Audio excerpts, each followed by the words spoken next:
welcome to another episode of Crypto Chats. Today I have what is basically like a two-part video for you, just shoved into one.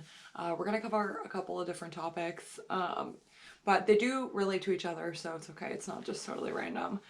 Before we start talking about cryptids today, I do want to shout out a couple of people for some cool things that I feel like you would all be interested in. So first off, my friend Jen over at Half Seven Projects on Instagram created this very cool musical field guide to cryptids and lore. It's really cool.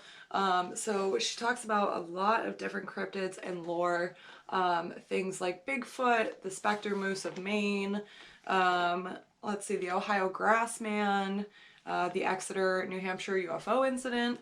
And what's really cool about this is that she actually also paired it to a playlist, and each cryptid or piece of lore has a song that she's paired with it. And there's also a lot of cool illustrations that Jen drew. And it's very cool. I got my copy recently and I love it.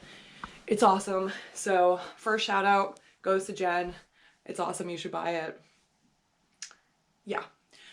Second shout out is to my friends Nikki and Carissa over at New Strangeland podcast. It's available on Spotify, and I do believe they have a YouTube as well where you can listen to the audio on YouTube if that is better for you. So they make a really cool podcast. It is centered in New England, so they talk about weird and strange things that happen in New England, from people to buildings to random situations. And last week I had the honor of being on one of their episodes and we talked about the Allagash alien abductions. So if you go over to Spotify and search New Strangeland podcast, it'll be right there. I'm also going to put the link in my bio. So huge shout out to them too for allowing me to be on their episode. But without further ado, those are my shout outs. We're going to talk about the Enfield monster and the Mount Vernon monster today. So the Enfield monster is not to be confused with the Enfield poltergeist. That is a separate thing. This one's a monster, the other one's a ghost. So, you know, we're going to talk about that, and then we're going to talk about the Mount Vernon monster. And you may be thinking, how do those two things relate? Well, I will tell you towards the end of the video. So you have to stick around and watch it now. Let's get into it. Okay, so the Enfield monster is this really bizarre creature that only had a small handful of sightings in 1973 in Enfield, Illinois. The reason why it's so bizarre is like just the description alone is like enough to give you a nightmare.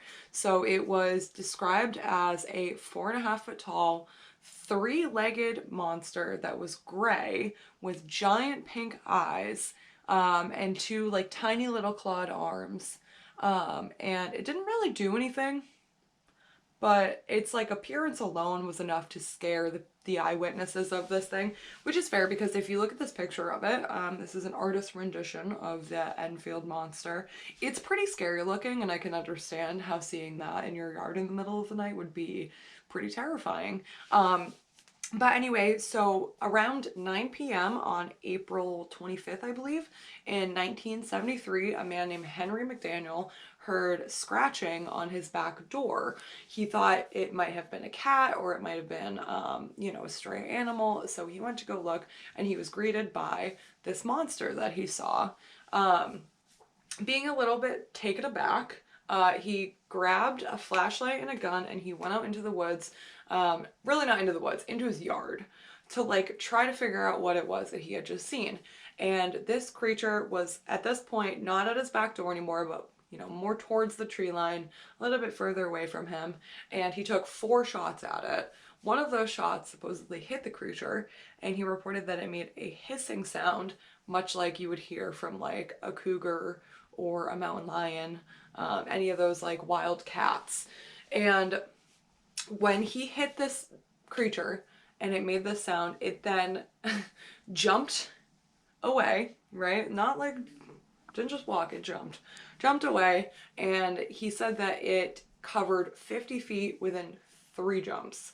So that's like an incredible span. That's like, you got, I don't know what that, is that called a jump span? a leg span. What do you call that? I don't know. Whatever it is, it was amazing. A human could never. I don't know that to be true, actually. But scared this guy, and he was like, what the heck? And so he called the cops, like a lot of people do in these weird creature sightings. And when the cops came to investigate, they actually found some three footprints in a section of mud that were very similar to like a dog's footprints, like the way that they were set up, with the exception of they had 6 toe pads on them, which is weird because dogs do not have 6 toes. And each footprint that they found had 6 toe pads on it. What's interesting about that is that this creature is said to have 3 legs, right? That's not really something that we see in nature very much. But the part that I think is super interesting, sorry, I'm also reading my notes while I do this because my brain is only so big, is that 2 of the prints measured 4 inches around, right? So 2 of them, which I would assume are like the dominant feet, your dominant feet, I guess, 4 inches around, whereas the third one measured like 3¼ inches. So it was like a bit smaller than the other one. And I don't really know how I feel about that. I just think it's very strange that this creature had, first of all, 3 feet in general, because that's weird. But then one of them was smaller. I don't know. It makes my brain hurt to think about because I just don't like it. So shortly after McDaniel called the police to help him with this weird creature that he was seeing, a 10-year-old neighbor of his named Greg Garrett came forward and claimed that he had also seen this weird creature that had been lurking around McDaniel's house. And in his report, and you'll know why I did the air quotes in a moment, was essentially that this creature came up, stepped on the boy's feet, and shredded his shoes. And the child claimed to be very upset and like hysterical, yada yada. But then, mere hours later, this child came back and said, oh, actually, I lied. I didn't see it. I just wanted to tease Mr. McDaniel, which is rude. And that's why a lot of people don't talk about the things that they've seen, because children and adults alike will tease them about it. Anyway, it's interesting. McDaniel kind of brushed that off, like, you know, brushed that whole situation off, was like, well, whatever, it's a child, like, who cares? And was then quoted saying, if they do find it, they will find more and they won't be from this planet. I can tell you that. Which is interesting. That's an interesting quote to me because, I don't know, I like to think that there's like colonies of weird creatures out there. Like, you guys know, you watch my videos, like, you know how my brain works. So we're gonna fast forward to May, because on May 6th of the same year, 1973, Henry McDaniel, if you have already forgotten, that's the man from the first sighting that we just talked about, spotted the creature again near a railroad, just on the edge of his property at about 3 o'clock in the morning. What was he doing at 3 o'clock in the morning? I could not tell you. All I know is that he glanced out his window and he saw the creature again.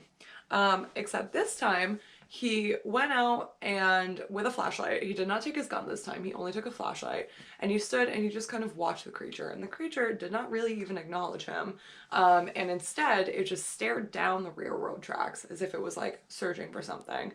And he watched it for a couple of minutes and then eventually went back into his house and called the police just to be like, hey, saw that thing again. I don't know what to tell you, it was there again. What's interesting to me is that the town, which was full of non-believers, by the way, like most of the people in the town thought he was out of his mind, thought he was bananas, and like did not believe him at all.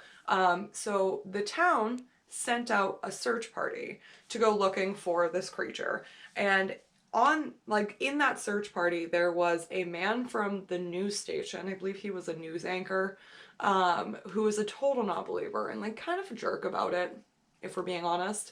But he was part of this search party. And during this search party, this group of individuals who were out looking for this creature on the railroad tracks behind McDaniel's house, they found an abandoned building in which they saw the creature standing in the doorway of at one point. And so they eventually scared it and caught like an audio recording of this creature like crying out.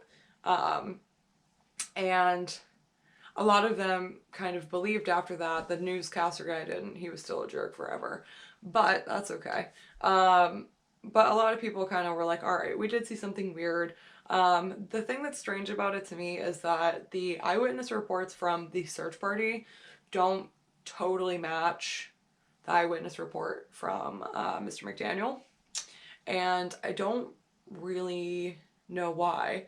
Well, I guess I could just kind of assume that it was a different creature because McDaniel had never heard, the one he saw at his house make any noise, and then, the other people hadn't seen the one at his house, so I guess it's plausible to think that it's different creatures. But it's kind of just interesting to me because I don't know, I just, you don't really see two cryptids hanging out that much, and I feel like they'd have to be kind of hanging out. Unless, here's a theory, go with me. What if the first guy with the 3 legs was standing on the railroad tracks that night and was looking for the other guy in the building? Maybe I've solved it. Anyway, there was a lot of media coverage about this situation, and it inspired a lot of people to kind of take matters into their own hands, and like so-called monster hunters going and like looking for the Enfield horror and like trying to find it for themselves. And this doesn't really have like that much to do with the story, but I kind of thought it was funny, so I threw it in there anyway. And there were these like 5 dudes who went out and were supposedly looking for this creature, and they were all like, super drunk, like just, I kind of just maybe wanted to get drunk in the woods, but like kind of posed it as like, oh, we're monster hunting, so it's fine. And they supposedly saw this creature and shot it only once, and it ran away from them, to which they also heard it scream. And later, they all got arrested. And they were arrested by the sheriff of the town, who also did not really believe this situation. Though in the original report, he did claim that McDaniel was a, what did he call him? A sober and rational person. So he took his like complaint of this weird cryptid and said, oh yeah, you're rational and you're sober, but I don't believe you. And then he arrested these 5 dudes for hunting violations after claiming to have shot the cryptid that, he told McDaniel he was rational in believing existed. Right? That's weird. That doesn't make a lot of sense to me. Anyway, we're going to move on a little bit. So what's really cool to me about the original Enfield sighting is that Lauren Coleman, famed cryptozoologist Lauren Coleman, ended up like also kind of participating in a hunt for this creature. And he has his own little blog, and I read, some of this information that I have, and especially this part that I'm about to talk about, came straight from his blog, but he himself went out there and like heard the audio of this creature screaming, and truly believed that it was some kind of cryptid, but his point of view on it was that it was not some weird 3-legged like alien looking thing, but it was what is referred to as an abominable swamp slob. And that is a name that was given to these weird cryptids that we see that kind of come out of a swampy area. They look very much like a Sasquatch if a Sasquatch had very long hair. It's kind of like if old Greg were Bigfoot, right? Does that make sense in your brain? Because to me it makes sense. But so that name was given to this, I guess like species. I'm going to say species. Species is not the right word, but I'm going to say species because I can't think of the right word right now. But this species of cryptid, is still, you know, pretty unexplained and like not doesn't have like a definite name, by John Keel. You know, longtime investigator John Keel, who is actually the man who wrote the Mothman prophecies. So it all kind of turns around and like twists into itself, which I think is very cool. But abominable swamp slobs.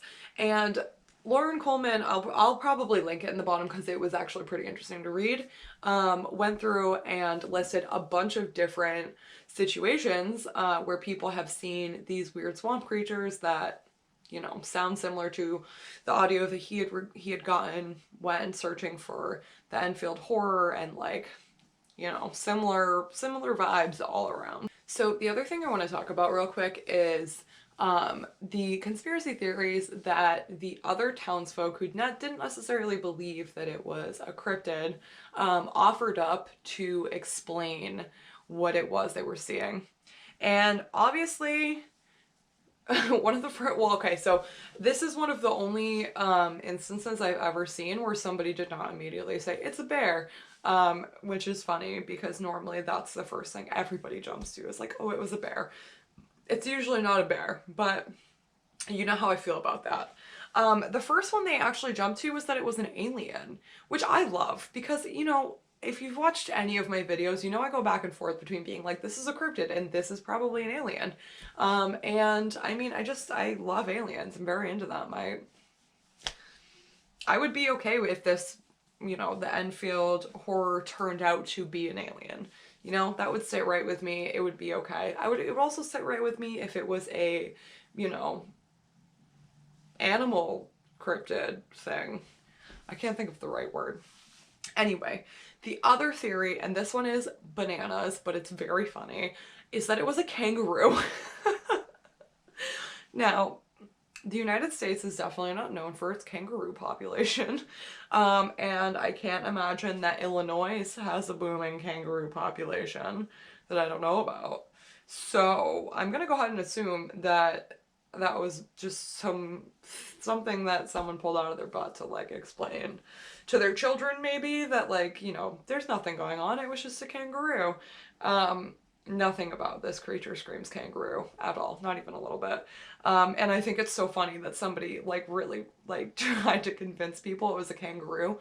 Keep in mind that like the alien conspiracy theory, a lot of people were like, yeah, okay, I can see that. Like that makes sense. The kangaroo one, literally not a soul believed it. I don't even think the person who came up with the conspiracy theory believed that.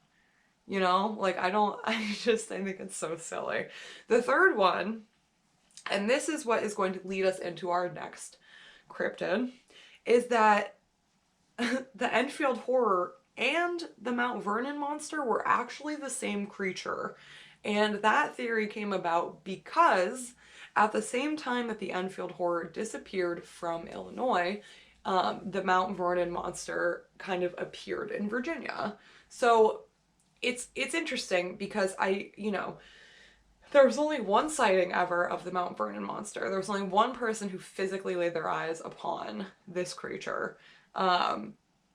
And to my knowledge, I mean, I don't think she really gave much of a statement about what it looked like other than it was tall and lumbering and like kind of like a mass of hair, I guess. Which I'll say it doesn't really fit with the other one, but it does fit with Lauren Coleman's collective list of abominable swamp slobs. So who knows? But the Mount Vernon monster is a really interesting case, and I guess like somewhere deep in my brain I can see these two cryptids being related in some way or another. So the Mount Vernon monster, that started in 1978 in Mount Vernon, Virginia. And if you didn't already know this, I didn't know this until I looked it up, but George Washington had a plantation in Mount Vernon. On Mount Vernon. My brain really wants it to be a mountain, but I don't think it is. Anyway, I learned that while I was researching.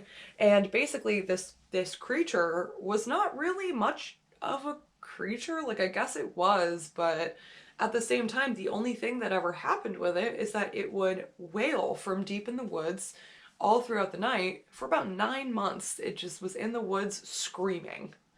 every single night. And I don't know, I kind of love that. Like, that sits really right with me, and like I feel that in my bones, because I too sometimes walk out into the swamp that's next to my apartment and just yell like when I'm having a bad day. And so I just like, I definitely resonate with this creature. I'm like, I understand you. You just stood in the woods and screamed for 9 months. And like, that's cool. That's nice. I hope it was freeing for you. The residents did not like it. They often complained about it. And because they complained about it so much, there were tons of search parties that were sent into the woods to find the source of the screaming.